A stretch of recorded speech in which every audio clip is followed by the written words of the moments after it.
Decades will pass until we see the full annihilation of internal combustion cars, but it has become crystal clear that very soon naturally aspirated engines will become the first victims of stricter emission standards and ongoing electrification trends.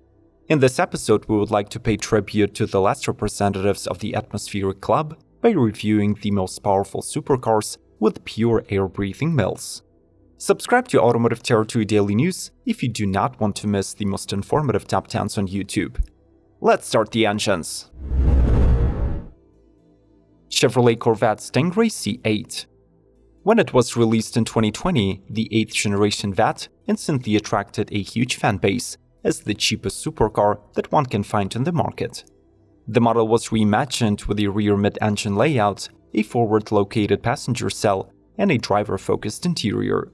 Specifically designed with the mid-engine placement and dry sump lubrication in mind, the huge 6.2-liter V8 engine, labeled LT2, is paired exclusively with an 8-speed DCT, rear-wheel drive, and no manual gearbox. It makes 490 horses and 465 pound-feet.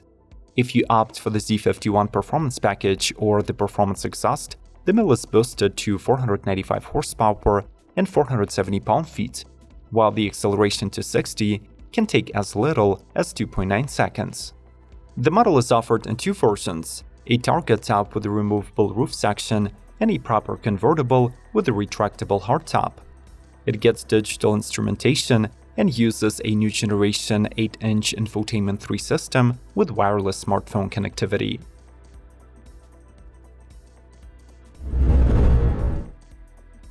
Porsche 911 GT3. The most anticipated 911 of the latest 992 generation joins the model roster as its only naturally aspirated representative and very likely the last one. The newcomer makes a huge leap in terms of aerodynamics. The bumper features a large air intake, there are two air vents on the bonnet, while the rear houses a huge rear wing, a mini ducktail spoiler, and a diffuser. These changes allow to increase the downforce at 124 mph by 150%. Instead of the usual McPherson strut, the GT3 arrives with a double wishbone front suspension, which was borrowed from the 911 RSR racer. The 4-liter naturally aspirated 6-cylinder gets a mild output bump to 503 horses and 346 pound-feet. 0 to 60 acceleration is now possible in 3.2 seconds with a PDK, while the Nürburgring lap time is shaved off by 17 seconds to 6 minutes and 55 seconds.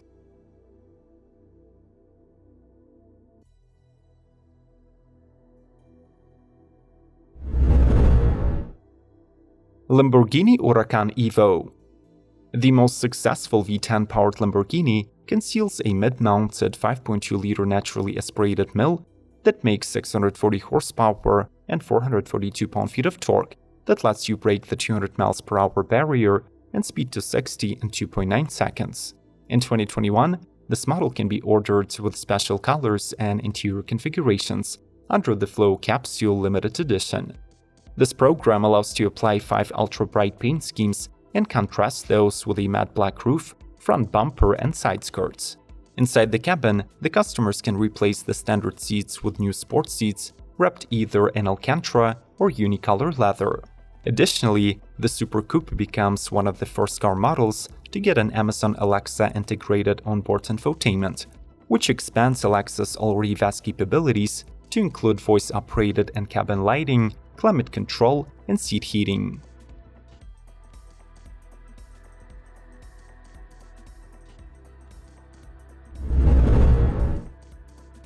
Aston Martin Valkyrie.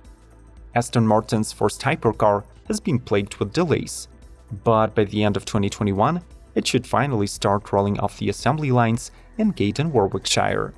Co-developed with Red Bull Advanced Technologies, the Valkyrie is still limited to 150 road legal units and 25 track-only AMR Pros. Both are motivated by a huge 6.5-liter V12 engine coupled with an electric motor, netting 1,176 horsepower and 664 pound-feet of torque. The hybrid system is built by Rimac Automobili using kinetic energy recovery, while the 7-speed single-clutch pedal-shift transmission is constructed by Ricardo.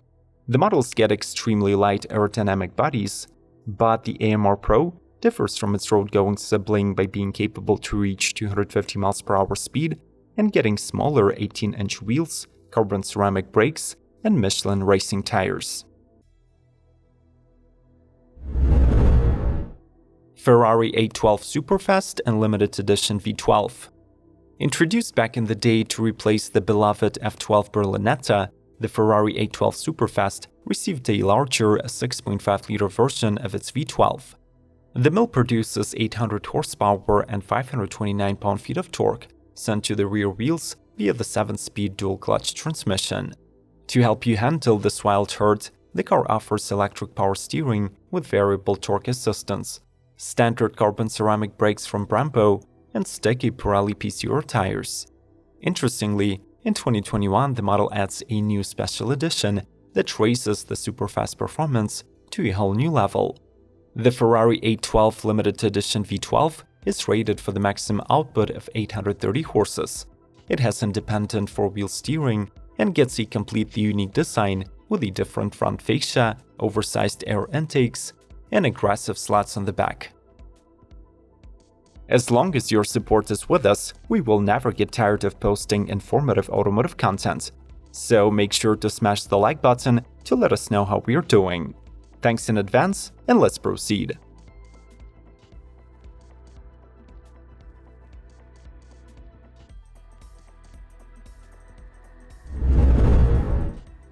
Audi R8 Green Hell.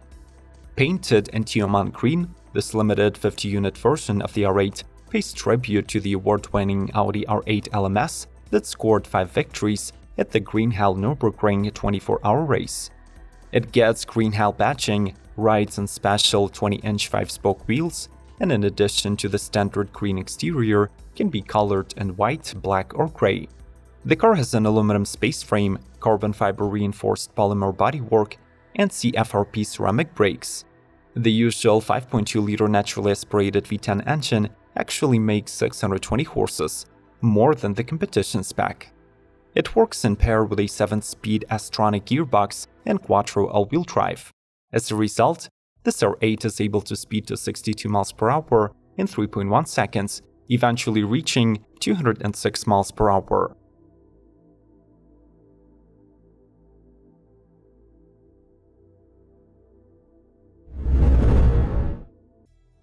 Gordon Murray T50. As soon as Gordon Murray announced that he's returning to automotive design with a production car of his own, 100 buyers instantly opened their checkbooks and reserved the entire release of the upcoming supercar. It appears that they will not be disappointed, since the T50 is on its way with a central layout of the McLaren F1 and unique fan-assisted aerodynamic design that increases downforce by 30% in the high downforce mode. The crazy naturally aspirated 4-liter V12 from Cosworth makes 650 horsepower, sets the red line at astonishing 12,100 RPM, and believe it or not, comes paired with a 6-speed manual. The model also gets a track-only T50S Niki Lauda iteration that honors the famous auto racer, gets 725 horses, and features a bespoke X-Track IGS gearbox with pedal shifters.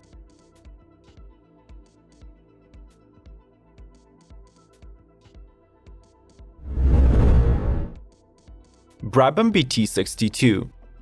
This mid-engine supercar by the Anglo-Australian BRABHAM Automotive was designed with the goal of keeping the car as light as possible while squeezing the maximum out of the heavily reworked Ford's modular V8. To keep the curb weight under 2,150 pounds, the car relies heavily on carbon fiber, which is the main material for all of the body panels, wheel housings, seats, and dashboard. Brembo brakes and steering wheel system are also made entirely from carbon.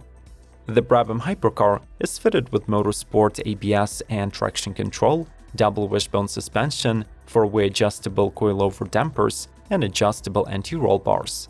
The aforementioned 5.4-liter 8-cylinder delivers 691 horsepower and 492 pound-feet of peak torque, which are transferred to the rear wheels through Hollinger 6-speed sequential gearbox with pedal shifters.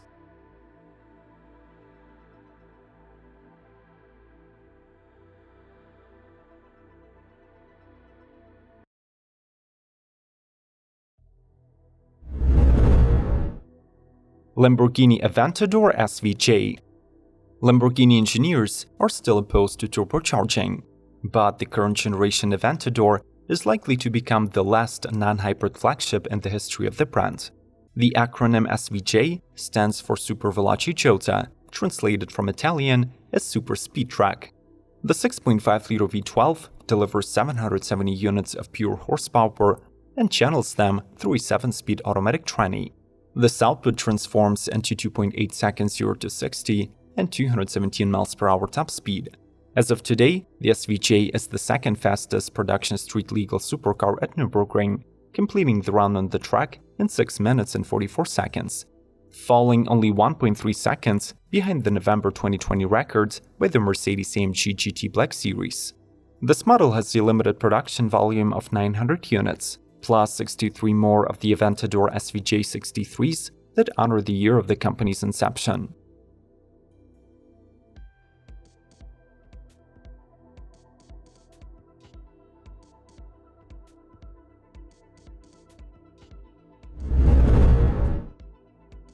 Pagani HUAYRAR R. The original HUAYRAR arrived back in 2011, so it is quite possible that Pagani is now ready to retire the aging hypercar. Before that happens though, we will get to enjoy a few more versions of the beast, including this 30-unit track-only edition inspired by the Sonda R. For this model, the 6-liter naturally aspirated V12 is reworked once again, so its power output increases to 850 horses, torque decreases to 553 pound-feet, and the red line gets shifted all the way to 9,000 RPM.